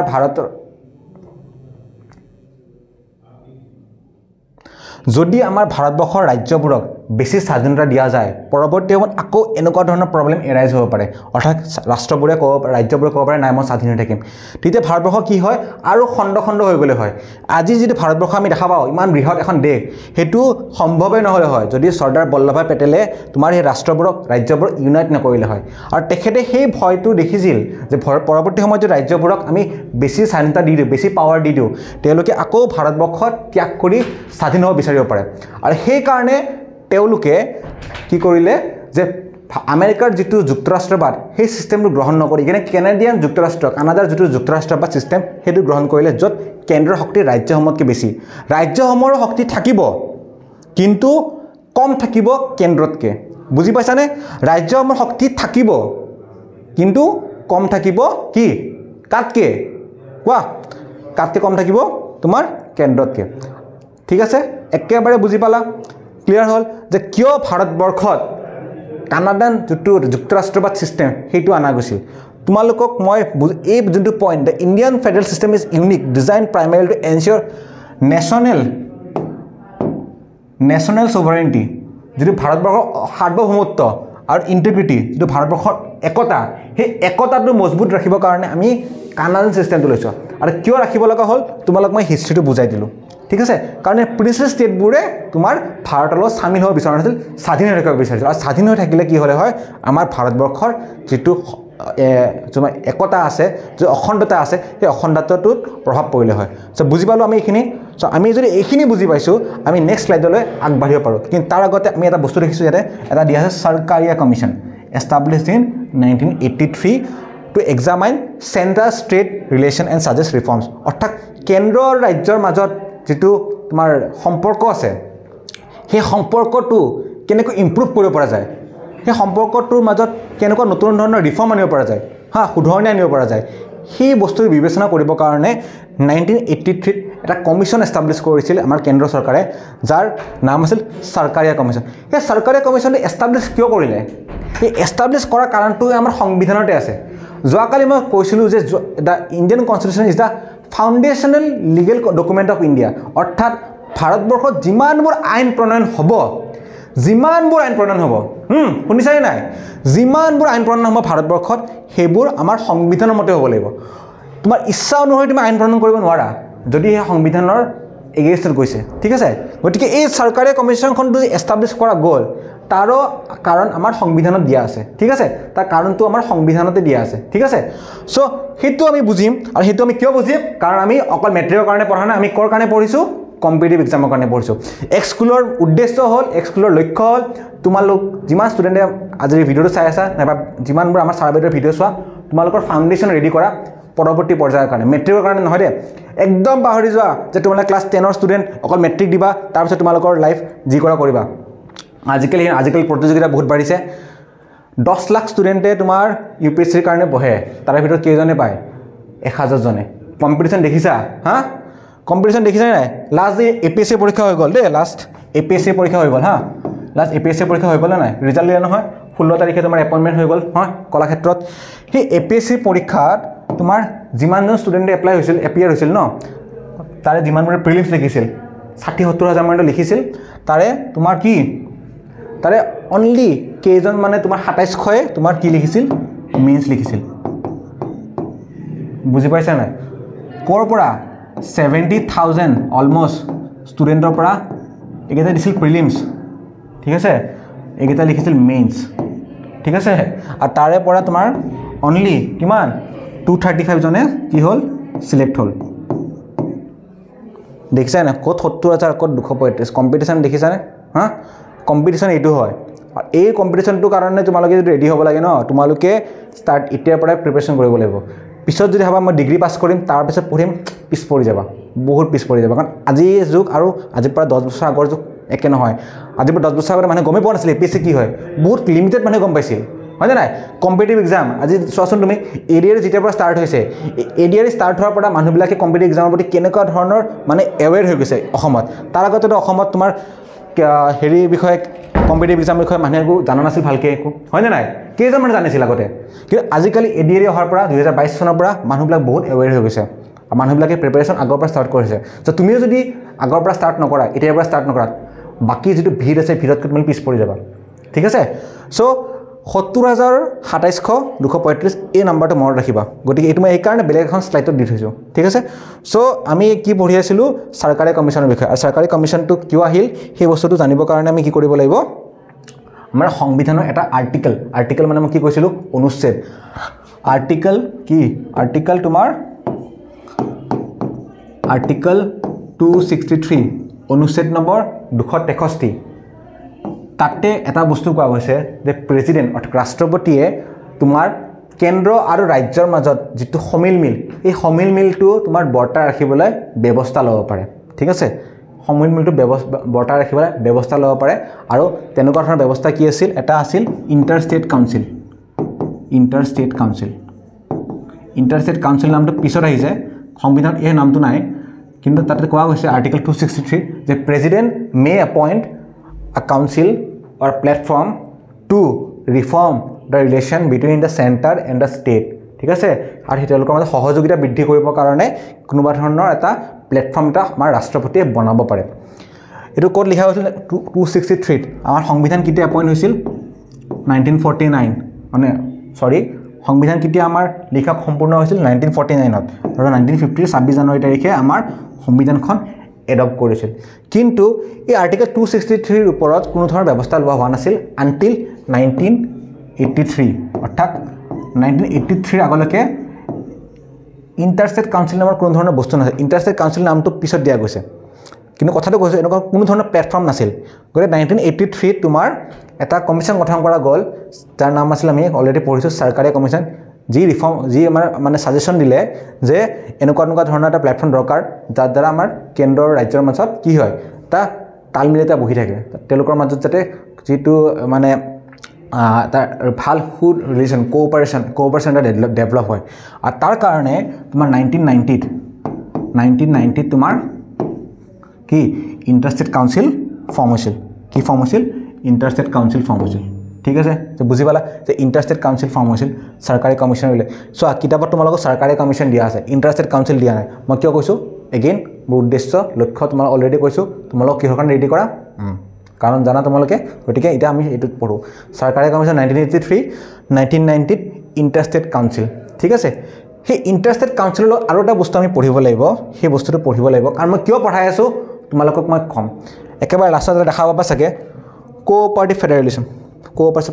ফেডাৰেশন এটো পইণ্ট আছে সেই পইণ্টটো মই আনি আছো লাহে লাহে সেই পইণ্টটো আমি বুজিবৰ কাৰণে আমি 1983 চৰকাৰী কমিশন জানিব লাগিব আৰ্টিকেল 263 জানিব লাগিব ইণ্টাৰষ্টেট কাউন্সিল জানিব লাগিব আৰু মই এটা যদি পঢ়াব আইছো জোনেল কাউন্সিল এই জোনেল কাউন্সিল জানিব লাগিব সব এনে পঢ়া নাই ৰে বস্তুখিনি ৰেডি আছে তোমালোকক মই দেখাই দিছো প্ৰুফ যে কোঅপাৰেটিভ ফেডাৰেশন আমি পঢ়িম আৰু কোঅপাৰেটিভ ফেডাৰেশনত কেনেকৈ তোমালোকক মই ইণ্টাৰষ্টেট কাউন্সিল আৰু জোনেল কাউন্সিল হেতু ৰিলেট হয় হেতু মই দেখাই দিম সো তোমালোকে মোৰ লগত অলপ সময় ধৈৰ্য ধৰা যাতে তোমালোকে বস্তুবোৰ ভালকৈ বুজি পোৱা ঠিক আছে আমাৰ ইণ্টাৰষ্টেট কাউন্সিল হৈ গল আমি নেক্সট সিৰি পঢ়িম আমি পঢ়িম জোনেল কাউন্সিল ইণ্টাৰষ্টেট কাউন্সিলৰ নিচিনাই জোনেল কাউন্সিলটো এটা কি সেন্টাৰ আৰু ষ্টেটৰ মাজৰ এটা প্লেটফৰ্ম হয় যত তেওঁলোকে নিজৰ মাজৰ যিবোৰ হেৰি বিভাগ যিবোৰ হেৰি বিভেদ আছে বিবাদ আছে হেবোৰ তেওঁলোকে আলোচনা কৰিব পাৰে নাবা একেলগে কেনেকৈ তেওঁলোকে কাম মানে সহযোগ কৰিব পাৰে কিবা প্ৰজেক্টৰ ওপৰত হেবোৰ তেওঁলোকে আলোচনা কৰিব পাৰে এই জোনেল কাউন্সিলটো কেতিয়া ফৰ্ম হৈছিল হেতু জনাৰ আগতে আমি জোনেল কাউন্সিল কেইটা আছে জানিব লাগিব জোনেল কাউন্সিল আছে টোটাল 6টা কিন্তু আমি তাতে আমি কেনে পঢ়ো 5+1 বুলি ঠিক আছে আমি 5+1 বুলি কিয় পঢ়ো কাৰণ এখন যে নৰ্থ ইষ্টাৰ্ণ জোনেল কাউন্সিল হেতু পৰৱৰ্তী সময়ত তোমাৰ এষ্টাবলিশ হৈছে প্ৰথমতে অনলি 5টাই আছিল প্ৰথমটো হল নৰ্দাৰ্ণ জোনেল কাউন্সিল মই জোনেল কাউন্সিল জেসি বুলি লিখি দিম হা শৰ্টত নৰ্দাৰ্ণ জোনেল কাউন্সিল সেকেন্ডটো হল সেন্ট্ৰেল জোনেল কাউন্সিল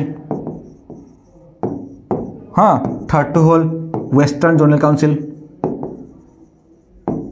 ঠিক আছে আৰু ফৰ্থটো হল তোমাৰ কি ওয়েস্টাৰ্ণ পিছত কি আহিব সাউদাৰ্ন জোনেল কাউন্সিল আৰ একেবাৰে হেকৰটো হল eastern zonal council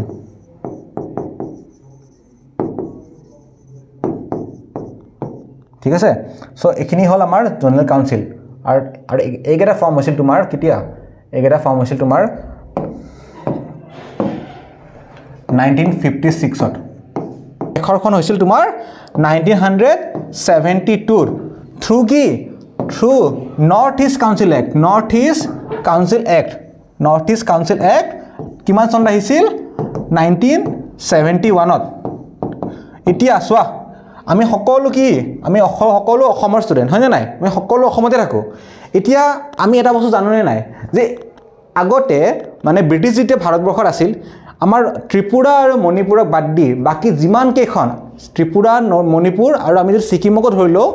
Tripura Manipur আৰু সিকিমক বাদ দি কেনে বাকি যিমান কেখন নৰ্থ ইষ্টৰ ষ্টেট আছিল হে কেখনক আমি কি বুলি কৈছিল একেলগে কি বুলি কৈছিল কোৱাচোন হে গুটেই কেখনকে আমি একেলগে অসম বুলি কৈছিল হয় নাই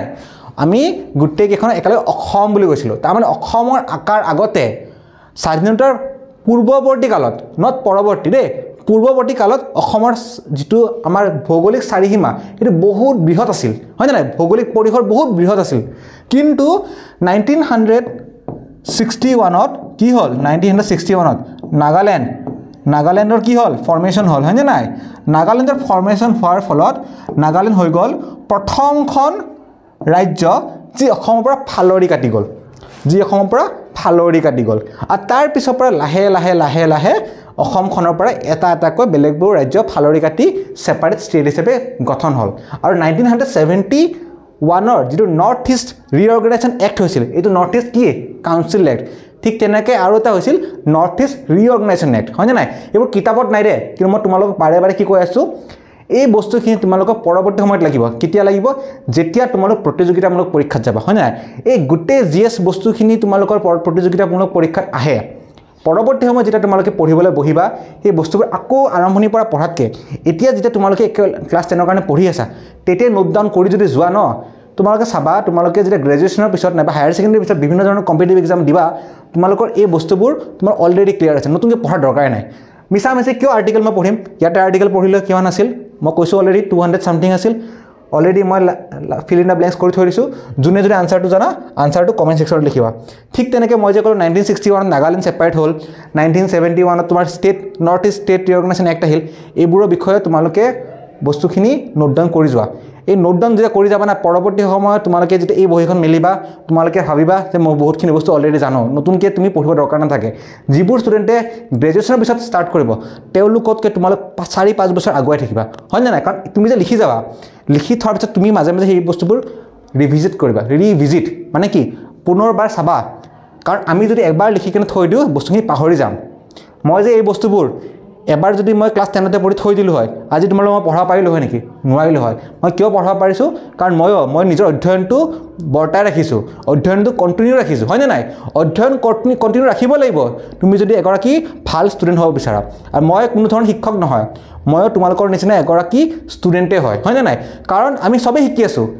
উই আৰ অল লাৰ্নাৰ্ছ হয়নে নাই আমি কোনো কাৰো শিক্ষক নহয় তোমালোকে যিমান জানা মই তোমালোকতকৈ অলপমান বেছি কিয় জানো কাৰণ মই তোমালোকে অলপ বেছি পঢ়িছোঁ নাইবা অলপ বেছি বয়সত তোমালোকতকৈ ডাঙৰ তোমালোকে মোৰ বয়স হ'লে মোৰ সমানে জানিবা গতিকে আমি কোনো কাৰো শিক্ষক নহয় আমি সকলো ষ্টুডেণ্ট উই আৰ অল লাৰ্নাৰ্ছ হয়নে নাই আৰু যেতিয়ালৈকে লাৰ্নাৰ এটিটিউড থাকিব ন তেতিয়ালৈকে তোমালোকে নতুন বস্তু শিকাত আগ্ৰহী হৈ থাকিবা আৰু সেই কিউৰিয়চিটিটো সেই আগ্ৰহটো খুবেই দৰকাৰ এজন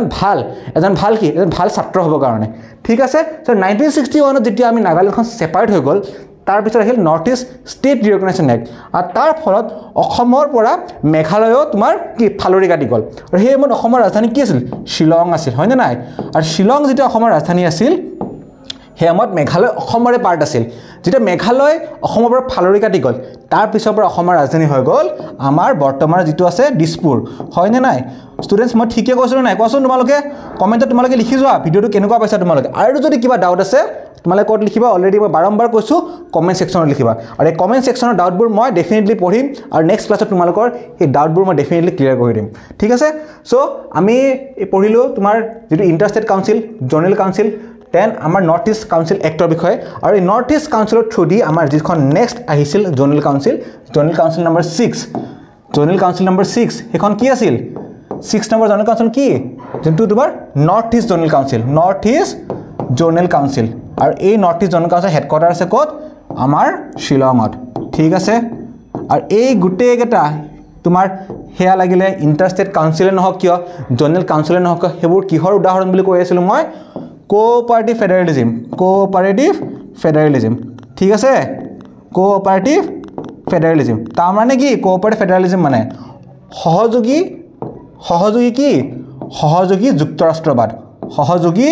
যুক্তৰাষ্ট্ৰবাদ ক্লিয়াৰ হৈ আছে নে ষ্টুডেণ্টছ তোমালোকে এই ভিডিঅ'টো ইমান ভালকৈ চোৱা এবাৰ বুজি নাপালে দুবাৰ চোৱা লগা হ'লে যাতে এই ভিডিঅ'টো চোৱাৰ পিছত তোমালোকৰ এই চেপ্টাৰটোৰ লগত ৰিলেটেড কোনো ধৰণৰ ডাউটছ বাকী নৰয় ঠিক আছে এইখিনি আমাৰ যদি ক্লিয়াৰ হ'ল আমি নেক্সট স্লাইডলৈ আগবাঢ়োঁ নেক্সট স্লাইডত আমি কৈ আছোঁ যিটো পাৰ্লিয়ামেণ্টাৰী ডেমক্ৰেচিৰ কথা সংসদীয় গণতন্ত্ৰ কি গণতন্ত্ৰ সংসদীয় গণতন্ত্ৰ আৰু মই ইয়াৰ পূৰ্বৱৰ্তী ক্লাছত তোমালোকক কৈছিলোঁ গণতন্ত্ৰ কি হয় গণতন্ত্ৰৰ বিষয়ে তোমালোকক বিতংভাৱে মই বুজাইছোঁ গতিকে আজি আকৌ আমি গণতন্ত্ৰৰ বিষয়ে নপঢ়োঁ আজি আমি পঢ়িম যিটো যুক্তৰাষ্ট্ৰবাদ ছিষ্টেম আছে যিটো ফেডাৰেল ছিষ্টেম আছে সেই বিষয়ে আৰু মই তোমালোকক মই সেই ক্লাছটোতে অলপমান উনুকিয়াই দিছিলোঁ যে ইউনিটাৰী ছিষ্টেম আৰু তোমাৰ যিটো ফেডাৰেল ছিষ্টেম তাৰে মাজত ডিফাৰেঞ্চটো কি গতিকে আমি যদি ডেফিনেশ্যনটো ইয়াতে পঢ়োঁ আ federal state is a union of states form through আ মিউচুৱেল এগ্ৰিমেণ্ট অৰ্থাৎ তোমাৰ দুজনৰ মাজত সন্ধি এটা হৈছে চুক্তি এটা হৈছে কি হৈছে আমাৰ চুক্তি ট্ৰিটি মানে কি আমি জানো নাই চুক্তি নতুবা সন্ধি হৈছে কাৰ মাজত ৰাজ্য আৰু কেন্দ্ৰৰ মাজত কাৰ মাজত হৈছে ইফালে আছে কেন্দ্ৰ আৰু ইফালে আছে কি ৰাজ্য কেন্দ্ৰ আৰু ৰাজ্যৰ মাজত যেটো চুক্তি হৈ কেনে দেশ এখন গঠন হৈছে সেই দেশখনক কি কোৱা যায় তোমাৰ এটা ফেডাৰেল কান্ট্ৰি বা যুক্তৰাষ্ট্ৰবাদী দেশ বুলি কোৱা যায় আৰু যুক্তৰাষ্ট্ৰবাদী দেশৰ আটাইতকৈ গুৰুত্বপূৰ্ণ ষ্টুডেণ্ট আকৌ কৈছো দে মই গুৰুত্ব দিবা কোনটো গুৰুত্বপূৰ্ণ আটাইতকৈ গুৰুত্বপূৰ্ণ সেইটো হ'ল ক্ষমতাৰ বিভাজন অৰ্থাৎ কেন্দ্ৰ আৰু ৰাজ্যৰ মাজত যেটো ক্ষমতাৰ সেইটো বিভাজন থাকিব লাগিব কাৰ কোনটো ক্ষমতা সেই বিষয়ত কি কোনোৱে বেলেগে মাত মাতিব নোৱাৰে অৰ্থাৎ কেন্দ্ৰৰ কথাত ৰাজ্যই নোৱাৰে আৰু ৰাজ্যৰ কথাত কি কেন্দ্ৰই নোৱাৰে ক্ষমতা কমপ্লিটলি ডিভাইডেড হৈ আছে যেনেকৈ আমাৰ ভাৰতবৰ্ষত কি হয় সুপ্ৰিম কোৰ্ট আছে এফালে পাৰ্লিয়ামেন্ট আছে আৰু এফালে কি আছে এক্সিকিউটিভ আছে এই তিনিটা ব্ৰাঞ্চ আছে নাই এই তিনিটা ব্ৰাঞ্চৰ মাজত কি ক্ষমতাৰ বিভাজন হৈ আছে জুডিচিয়াৰী ক্ষেত্ৰত পাৰ্লিয়ামেন্ট আৰু পাৰ্লিয়ামেন্টৰ ক্ষেত্ৰত জুডিচিয়াৰীয়ে তোমাৰ সচৰাচৰ মাত নামাতে হয় নাই কাৰণ কিয় কাৰণ ক্ষমতাৰ বিভাজন হৈ আছে মই সচৰাচৰ বুলি কৈছো ঠিক because India is not a truly federal country India is a quasi federal country তোমাক বাৰে কৈ আছো গতিকে মই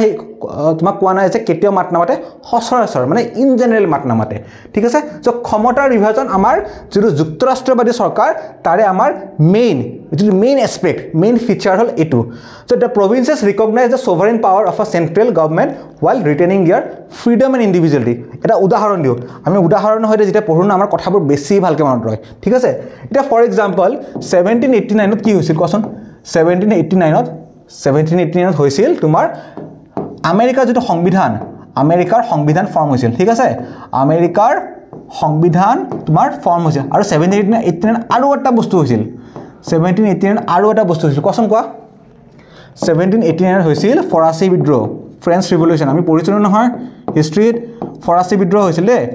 ফৰাচী বিদ্ৰোহ কিতিয়া হৈছিল 1789 তে হৈছিল আৰু তোমাৰ যেটো আমেৰিকাৰ যেটো সংবিধান এই সংবিধানো একে 1787 ৰ পৰা 1789 ৰ ভিতৰত তোমাৰ ফৰ্ম হৈছিল তাৰ আগতে আমি যদি এটা আমেৰিকাৰ মেপ বুলি ধৰিলো হা আমেৰিকাৰ মেপটো এনেকুৱা হয় না নাই আয়তাকৃতিৰ হয় না নাই তো ইফালে তোমাৰ কি আছে এটলান্টিক ওশান আছে হয় না নাই ইফালে সৰি মই কি কৈছো ইফালে তোমাৰ আছে পেসিফিক ওশান ইফালে আছে পেসিফিক ওশান আৰু ইফালে আছে এটলান্টিক ওশান আৰু ইফালে কি আছে তোমাৰ ইউৰোপ হয় ঠিক আছে যেটা ইউৰোপৰ পৰা মানুহবোৰ আহিছিল তেওঁলোকে এই ঠাইখিনিত ইনিশিয়ালি সেটেল হৈছিল কোনখিনি ঠাই এইখিনি ঠাই কিয় কোৱাচোন আমেৰিকাখন বৃহৎ দেশ আৰু এই ঠাইখিনি একেবাৰে জংগলৰে আৱৰা আছিল আৰু এই ঠাইখিনি তেওঁলোকৰ সাগৰৰ পৰা ওচৰত আছিল গতিকে তেওঁলোকৰ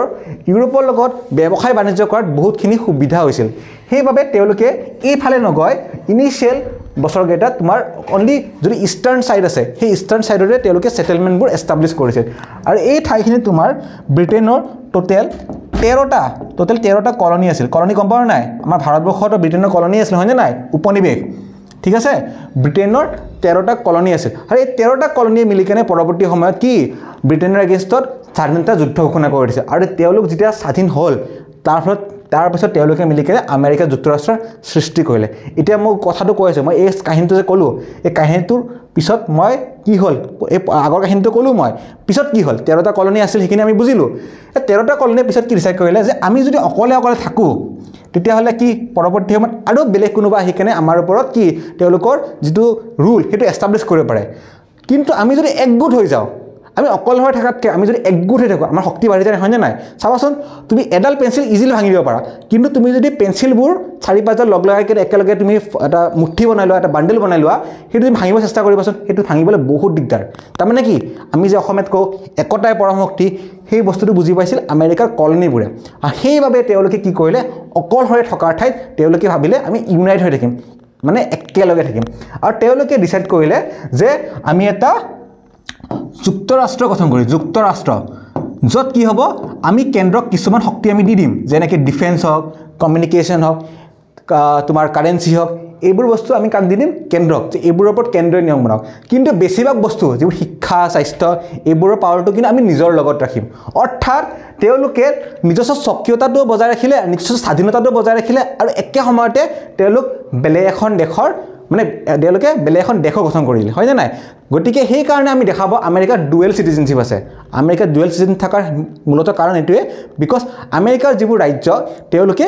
এটা সন্ধি হৈছিল তেওঁলোকৰ মাজত আৰু সন্ধিটোত এটো বস্তু উল্লেখ কৰা গৈছিল যে আমেৰিকাৰ এই ৰাজ্যবোৰৰ নাগৰিক আমেৰিকাৰৰ নাগৰিক হ'বই লগতে সেই ৰাজ্যখনৰ নাগৰিক হ'ব সেই কাৰণে তুমি যদি চোৱা কেলিফৰ্ণিয়াৰ এজন নাগৰিক তেখেতে ইউএছএৰ নাগৰিক হোৱাৰ লগতে তেখেত কেলিফৰ্ণিয়া ষ্টেটখনৰ নাগৰিক কিন্তু আমাৰ ইণ্ডিয়াত হয় নেকি এইটো ইণ্ডিয়াতে সিংগল সিটিজেনশিপ তুমি ইণ্ডিয়ান মানে তুমি ইণ্ডিয়ান সিটিজেনশিপ পাবা তুমি Assamese citizenship Bengali citizenship Gujarati citizenship নোপোৱা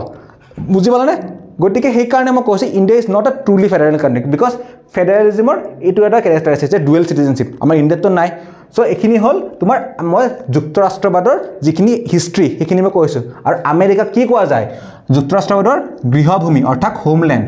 হয়নে নাই ক্লিয়াৰ হ'লনে তোমালোকৰ সো এইখিনি যদি ক্লিয়াৰ হৈছে মই নেক্সট আগবাঢ়িছোঁ এইখিনি আমাৰ ফাৰ্ষ্ট এইটো চাইডটো আমাৰ ক্লিয়াৰ হৈ গ'ল তো আমি নেক্সট আগবাঢ়িছোঁ origin of the federal system origin of the federal সিস্টেমত মই অলৰেডি ক'লোঁ আমেৰিকাক কোৱা যায় হোমলেণ্ড অফ ফেডাৰেশ্যন মানে গৃহভূমি কাৰ গৃহভূমি যুক্তৰাষ্ট্ৰবাদৰ However, India's federal system was influenced by the Canadian model. মই কি কৈ আছিলোঁ অলপ আগতে যে ইণ্ডিয়াত তোমাৰ কোৱাছাই ফেডাৰেল আছে কোৱাছাই মানে কি অৰ্ধ হয়নে নাই মানে অৰ্ধ যুক্তৰাষ্ট্ৰবাদ সিস্টেম আমাৰ ইণ্ডিয়াত আছে আৰু এই ইণ্ডিয়াত এই সিস্টেমটো ক'ৰ পৰা এডপ্ট কৰা গৈছে কেনেডাৰ পৰা এতিয়া চোৱা কেনেডা আৰু আমেৰিকা যুক্তৰাষ্ট্ৰ দুখন নৰ্থ আমেৰিকাত আছে দুখনে বৰ্ডাৰ শ্বেয়াৰ কৰে কিন্তু দুটাৰ যদি পলিটিকেল সিস্টেম তাৰ মাজত অলপমান ডিফাৰেন্স আছে ঠিক আছে তোমাৰ আমেৰিকাত তোমাৰ কমপ্লিট ফেডাৰেলিজম আছে আৰু কেনেডাত তোমাৰ ইণ্ডিয়াৰ নিচিনা কোৱাছাই ফেডাৰেল সিস্টেম আছে হয় নাই সো এইখিনি আমি বস্তু বুজিলো নে নাই এতিয়া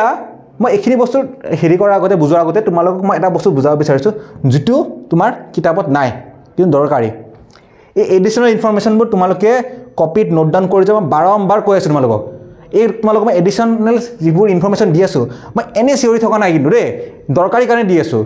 আৰু যিহেতু দৰকাৰী হয় বাৰম্বাৰ কৈ আছোঁ ৰিপিট কৰি আছোঁ কপিত নোট ডাউন যদি কোনোবাই কৰা নাই সেই তোমালোকে ভুল কৰি আছা সো কপি যদি এতিয়ালৈ কোনোবাই খোলা নাই এটাই কপি খোলা পেন ওলোৱা আৰু এই বস্তু নোট ডাউন কৰা কি কৈছোঁ কপি আৰু পেন ৰেডি ৰাখা আৰু মোৰ ক্লাছ যেতিয়াই কৰিবা শুই নকৰিবা টেবুলত বহি কৰিবা কপি আৰু কলম লৈ কৰিবা ঠিক আছে সো ইণ্ডিয়াত কিয় তোমাৰ কেনেডিয়ান মডেলটো আহিল ইণ্ডিয়াতকৈ ইউএছৰ যিটো মডেল সেইটো এডপ্ট নকৰিলে বিকজ আমি জানো যে ইণ্ডিয়া এখন যদি মই ইণ্ডিয়া এখন ড্ৰ কৰোঁ তোমাৰ যে ইণ্ডিয়া যেতিয়া তোমাৰ ব্ৰিটিছৰ অধীনত আছিল সেই সময়ত ইণ্ডিয়াত তোমাৰ 550 প্লাছ কি আছিল প্ৰিন্সলি ষ্টেট আছিল হয়নে নাই 550 প্লাছ প্ৰিন্সলি ষ্টেট আছিল অৰ্থাৎ যিবোৰ ব্ৰিটিছৰ ডাইৰেক্ট কণ্ট্ৰলত নাছিল তেওঁলোকৰ তোমাৰ যিটো শাসন ব্যৱস্থা সেইটো শাসন ব্যৱস্থা তেওঁলোকৰ নিজৰ ৰজা মহাৰাজে পৰিচালনা কৰিছিল ব্ৰিটিছৰ ইনডাইৰেক্ট কণ্ট্ৰল কিয় কৈছোঁ বিকজ ফৰেন পলিচি কোনে ডিটাৰমাইন কৰিছিল ব্ৰিটিছে বিকজ কিন্তু ইণ্টাৰনেল পলিচিখিনি কোনে ডিটাৰমাইন কৰিছিল সেই ৰাজ্যখনৰ ৰজাজনে সো ইণ্ডিয়াত সেই সময়ত 550তকৈও অধিক প্ৰিন্সলি ষ্টেট আছিল ঠিক আছে এতিয়া ব্ৰিটিছে যেতিয়া ভাৰতবৰ্ষৰ পৰা আঁতৰি গ'ল তেওঁলোকে এই প্ৰিন্সলি ষ্টেটবোৰক তেওঁলোকক তিনিটা অপশ্যন দিলে এইডাৰ তেওঁলোকে ইণ্ডিয়া জইন কৰিব পাৰে ঠিক আছে তেওঁলোকে পাকিস্তান জইন কৰিব পাৰে তেওঁলোকে ইণ্ডিপেণ্ডেণ্ট হৈ থাকিব পাৰে ঠিক আছে এই তিনিটা অপশ্যন দিলে এইডাৰ তেওঁলোকে ইণ্ডিয়া জইন কৰিব পাৰে পাকিস্তান জইন কৰিব পাৰে ইণ্ডিপেণ্ডেণ্ট হৈ থাকিব পাৰে এতিয়া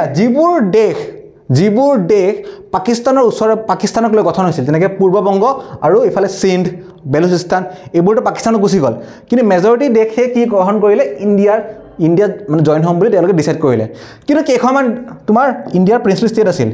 যেনেকৈ ইয়াতে ধৰি লওঁ আমি হায়দৰাবাদ এতিয়া হায়দৰাবাদটো জানো নাই বৰ্তমান যিটো তেলেংগানা ৰাজ্য আছে তেলেংগানা ৰাজ্যৰ ৰাজধানী হায়দৰাবাদ ষ্টেটখন এটা এই সময়ত বহুত ডাঙৰ আছিল ইণ্ডিয়াৰ one of the largest state আছিল হয়নে নাই আৰু হায়দৰাবাদৰ যে নিজাম অৰ্থাৎ ৰজা তেখেত সেই সময়ত ওৱান অফ দ্য ৰিচেষ্ট পাৰ্চন আছিল আৰু গতিকে তোমাৰ হায়দৰাবাদখন ক'ত পৰি গ'ল এফালেও আছে তোমাৰ কি নৰ্থ ইণ্ডিয়া এফালে আছে তোমাৰ south India so north India আৰু সাউথ ইণ্ডিয়াৰ মাজত পৰি গ'ল দেখিছানে তোমালোকে অৰ্থাৎ হায়দৰাবাদখন পাৰ কৰিহে আমি নৰ্থৰ পৰা সাউথ নাইবা সাউথৰ পৰা নৰ্থ যাব পাৰোঁ কিন্তু এই বস্তুটো কিমান এটা প্ৰব্লেমেটিক হ'ল হয় কোৱাচোন যে আমি এখন দেশত আমাৰ দেশৰ পাৰ্ট সেই দেশখনলৈ যাবৰ কাৰণে আমি বেলেগ এখন বহিৰাষ্ট্ৰৰ মাজেৰে যাব লাগিব আৰু তাৰ আগতে আমাৰ ভাৰতত কি হৈছে পাৰ্টিশ্যন হৈছে বিভাজন হৈছে গতিকে বিভাজনৰ যিটো মানে যদি ভয়াৱহতা সেইটো আমাৰ চৰকাৰে দেখিছে আমাৰ লিডাৰবোৰে সেই সময়ত দেখিছিল সেই বস্তুটো তেওঁলোকে আকৌ যাতে পুনৰবাৰ নহওক ভাৰতবৰ্ষ যাতে পুনৰবাৰ খণ্ড বিখণ্ড হৈ নাযাওক তাৰ বাবে আমাৰ যিগৰাকী আমাৰ সেই সময়ত তোমাৰ কি আছিল ভাইচ কি কয় সেই সময়ত আমাৰ যোনটো হোম মিনিষ্টাৰ আছিল হোম মিনিষ্টাৰ আছিল গৃহমন্ত্ৰী আছিল চৰ্দাৰ বল্লভভাই পেটেলে গোটেইবোৰ তোমাৰ প্ৰিন্সলি ষ্টেটক একত্ৰিত কৰাৰ দায়িত্ব মানে গ্ৰহণ কৰিলে আৰু তেখেতে এই যিমান 550খন প্ৰিন্সলি ষ্টেট আছিল সেই গোটেইবোৰক তোমাৰ কি ভাৰতবৰ্ষৰ লগত সামিল কৰিলে গতিকে আমি ভাৰতৰ যদি বৰ্তমানৰ ৰূপ দেখা পাওঁ সেই বৰ্তমানৰ ৰূপটো দিয়া সবতছে বেছি কোনটো মানুহৰ অৱদান আছে আমাৰ লৌহ মানৱ চৰ্দাৰ বল্লভভাই পেটেল যাৰ এটা ডাঙৰ ষ্টেচু গুজৰাটত আমি দেখিবলৈ পোৱা হয়নে নাই সো কি হ'ল যে নৰ্থ ইণ্ডিয়া আৰু সাউথ ইণ্ডিয়াৰ মাজত আছিল হায়দৰাবাদ ঠিক আছে এতিয়া তোমাৰ কি হ'ল হায়দৰাবাদৰ লগতে বেলেগ দেশবিলাকো আমাৰ চৰকাৰে বেলেগ ধৰণৰ চাণক্য থাকে না শাম দাম ডান ভেট সব ধৰণৰ টেকনিক ইউজ কৰি কেনে ভাৰতবৰ্ষৰ লগত সামিল কৰি দিলে এতিয়া চৰকাৰে ভাবিলে যে আমি যদি ৰাজ্যবোৰক আমেৰিকাৰ ৰাজ্যবোৰৰ নিচিনাকৈ অধিক পাৱাৰ দি দিওঁ ক্ষমতা যদি অধিক দি দিওঁ তেতিয়া তেওঁলোকে কি কৰিব পৰৱৰ্তী সময়ত আকৌ তেওঁলোকে বিদ্ৰোহ কৰিব পাৰে তেওঁলোকে ভাৰতবৰ্ষৰ পৰা আঁতৰি যাম বুলি ক'ব পাৰে আৰু তেতিয়া কি হ'ব ভাৰতবৰ্ষ পুনৰ কি বিভাজন হৈ যাব আকৌ খণ্ড বিখণ্ড হৈ যাব সেইকাৰণে তেওঁলোকে সেই কামটো নকৰিলে তেওঁলোকে কোনটো মডেল ল'লে কেনেডিয়ান মডেল ল'লে য'ত তোমাৰ ৰাজ্যসমূহৰ পাৱাৰটো কম্পেৰেটিভলি কম ঠিক আছে সো সেইকাৰণে তেওঁলোকে কেনেডিয়ান মডেল ল'লে আমি বস্তু এটা জানিলে তাৰ হিষ্ট্ৰীটো জানিব লাগিব তেতিয়া আমি বুজি পাম যে আমাৰ ইয়াত কিয় এইটো আছে কিয় সেইটো নহ'ল ঠিক আছে আমাৰ সংবিধানৰ যোনটো 1 নম্বৰ অনুচ্ছেদ অৰ্থাৎ আৰ্টিকেল নম্বৰ 1 তাতে কি লিখা আছে ইণ্ডিয়া ইজ আ কি ইউনিয়ন অফ ষ্টেট অৰ্থাৎ ভাৰতবৰ্ষ ৰাজ্যসমূহৰ সংঘ কিয় কোৱা গৈছে কাৰণ ইণ্ডিয়াৰ ৰাজ্যবোৰৰ সেইটো অধিকাৰ নাই যে তেওঁলোকে ইণ্ডিয়াৰ পৰা সেপাৰেট হৈ যাব পাৰে ইণ্ডিয়াৰ পৰা সিচিড কৰিব পাৰে ৰাজ্যসমূহৰ সেইটো অধিকাৰ নাই ৰাজ্য এখন দুটা বা তিনিটা ভাগত ভাগ হৈ সৰু ৰাজ্য হ'ব পাৰে যেনেকৈ তোমাৰ কি বিহাৰ ভাগ হৈ কেনে পিছত বিহাৰ আৰু ঝাৰখণ্ড হ'ল মধ্যপ্ৰদেশ ভাগ হৈ কেনে মধ্যপ্ৰদেশ আৰু ছত্তীশগড় হ'ল উত্তৰ প্ৰদেশ ভাগ হৈ কেনে উত্তৰ প্ৰদেশ আৰু উত্তৰাখণ্ড হ'ল ৰাজ্যসমূহ বিভাজিত হ'ব পাৰে বাট তেওঁলোকে দেশৰ পৰা আঁতৰি যাব নোৱাৰে বস্তুটো বুজি পালানে ভাৰতবৰ্ষত কোনটো ছিষ্টেম আছে কেনেডিয়ান ছিষ্টেম আৰু কিয় আছে তাৰ হিষ্ট্ৰীটো মই তোমালোকক ক'লোঁ চ' এই বস্তুটো তোমালোকে যদি বুজি পাইছা গতিকে চৰকাৰী কমিশ্যনৰ বিষয়ে মই অলৰেডি ক'লোঁ যে 1983 তোমালোকৰ এষ্টাব্লিছ হৈছিল 1990 তাৰ পিছত ইণ্টাৰষ্টেট কাউন্সিলৰ তোমাৰ কি হৈছিল গঠন হৈছিল ইণ্টাৰষ্টেট কাউন্সিল চ' এই বস্তুখিনিকে পুনৰবাৰ ইয়াত কোৱা গৈছে যে ইণ্টাৰষ্টেট কাউন্সিল জ'নেল কাউন্সিল এই গোটেইবোৰ বস্তু কিন্তু মই যে তোমালোকক দেখাইছোঁ প্ৰথম শ্লাইডতে প্ৰথম নহয় বাৰু এইটো মাজত আছে ক'ত আছে এইটো তোমাৰ চাওঁ এইটো নীতি আয়োগৰ বিষয়ে আমি অলপ জনাটো খুবেই দৰকাৰ দেই নীতি আয়োগ বিকজ এতিয়াৰ যিটো তোমাৰ ভাৰতবৰ্ষৰ যিটো ফেডাৰেল ছিষ্টেম আছে সেই ফেডাৰেল ছিষ্টেমটো তোমাৰ যিটো কোঅপাৰেশ্যন যিটো মাজত এটা মানে থাকে ন মিডিয়েটৰ বুলি কওঁ আমি মাধ্যম এই মিডিয়েটৰটো কি হ'ল আমাৰ নীতি আয়োগটোৱে হ'ল কিন্তু চেণ্টাৰ আৰু ইফালে ষ্টেট তাৰ মাজত মিডিয়েটৰ কোন হয় যদি বৰ্তমানৰ আমি পৰিপ্ৰেক্ষিতত চাওঁ সেইটো হ'ল আমাৰ নীতি আয়োগ ঠিক আছে নীতি আয়োগ আৰু নীতি আয়োগ কেতিয়া ফৰ্ম হৈছিল তোমাৰ কোৱা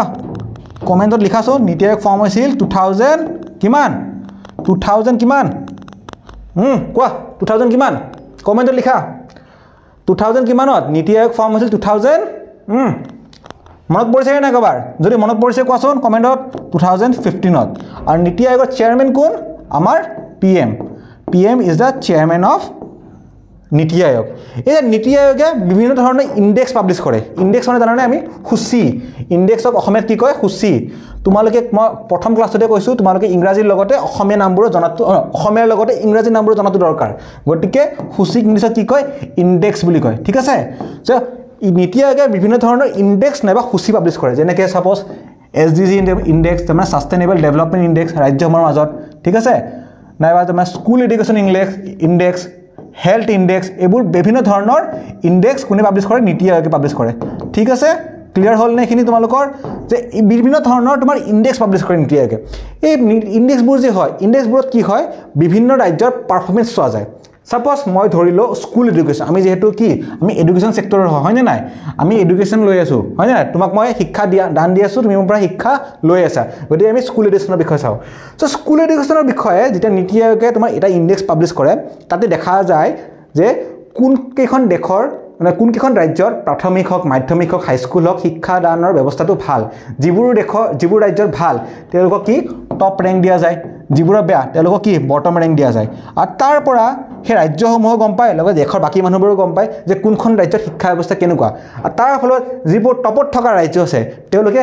টপত থাকিব বিচাৰিব হয় নে নাই কোনো তলত আহিব বিচাৰিব নেকি তোমাৰ যদি ৰোল নম্বৰ 1 তুমি কেতিয়া বিচাৰিবা নেকি তোমাৰ ৰোল নম্বৰ 10 হোৱাটো কেতিয়াও নিবিচাৰা হয় নে নাই তুমি চেষ্টা কৰিবা তোমাৰ যাতে ৰোল নম্বৰ 1 হৈ থাকক ঠিক তেনেকৈ ৰাজ্যসমূহ বিচাৰে যে তেওঁলোকৰ সেই টপ পজিশ্যনটো টপে হৈ থাকক কিন্তু তোমাৰ যদি ৰোল নম্বৰ 10 তুমি ভাবিবা ন এই মই যদি কেতিয়াবা ৰোল নম্বৰ 1 হ'ব পাৰিলোঁ কি ভাল লাগিলে হয় ন এই এনুৱেল ডেট মানে যেতিয়া প্ৰাইজ দিয়ে টপ 3 এতিয়া ময়ো ষ্টেজত যাব পাৰিলোঁ হয় সেই প্ৰাইজটো ল'ব পাৰিলোঁ হয় কিমান ভাল লাগিলে হয় নে নাই চবেই মোৰ নামটো জানিলে হয় নে নাই তো তেনেকৈ তোমাৰ যিবোৰ বটমত থকা ৰাজ্য আছে তেওঁলোকেও বিচাৰে যে তেওঁলোকেও যাতে এই তোমাৰ তেওঁলোকৰ যিটো তোমাৰ প্লেচ আছে সেই প্লেচটো উঠোৱাটো গতিকে যেতিয়া নীতি আয়োগে সেই ইণ্ডেক্সবোৰ পাব্লিছ কৰি দিয়ে তেতিয়া তেওঁলোকে নিজৰ যিটো পজিশ্যন সেইটো গম পাই যায় আৰু তাৰ ওপৰত ইম্প্ৰুভমেণ্টৰ কাৰণে তেওঁলোকে চেষ্টা চলায় আৰু সেইটো উদাহৰণ হ'ল কি আমাৰ কম্পিটিটিভ অৰ্থাৎ প্ৰতিযোগিতামূলক তোমাৰ ফেডাৰেলিজিমৰ এটা কি উদাহৰণ কম্পিটিটিভ ফেডাৰেলিজিম কম্পিটিটিভ মানে কি প্ৰতিযোগিতা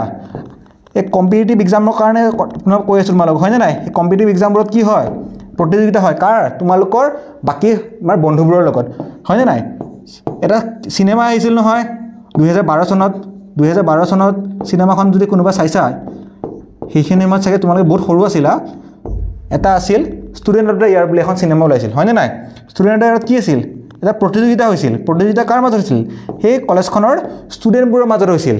আৰু যিগৰাকী ষ্টুডেণ্টে টপ কৰিব তেখেতক কি স্কলাৰশ্বিপ দিয়া গৈছিল আৰু সেই তোমাৰ প্ৰতিযোগিতাটোত কি তেওঁলোকে বিভিন্ন ক্ষেত্ৰত তেওঁলোকে পাৰ্টিচিপেট কৰিব লগা হৈছিল তোমাৰ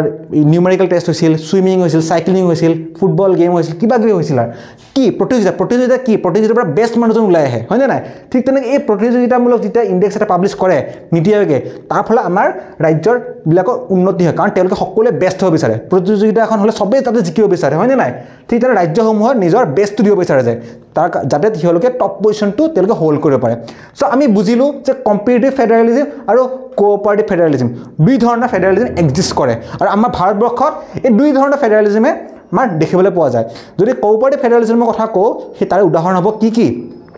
তাৰে উদাহৰণ হ'ব ইণ্টাৰষ্টেট কাউন্সিল জ'নেল কাউন্সিল আৰু আমি যদি কম্পিটিটিভ ফেডাৰেলিজিমৰ কথা ক'ব যাওঁ তাৰে উদাহৰণ হ'ব এই নীতি আয়োগে পাব্লিছ কৰা বিভিন্ন ধৰণৰ ইণ্ডেক্সবোৰ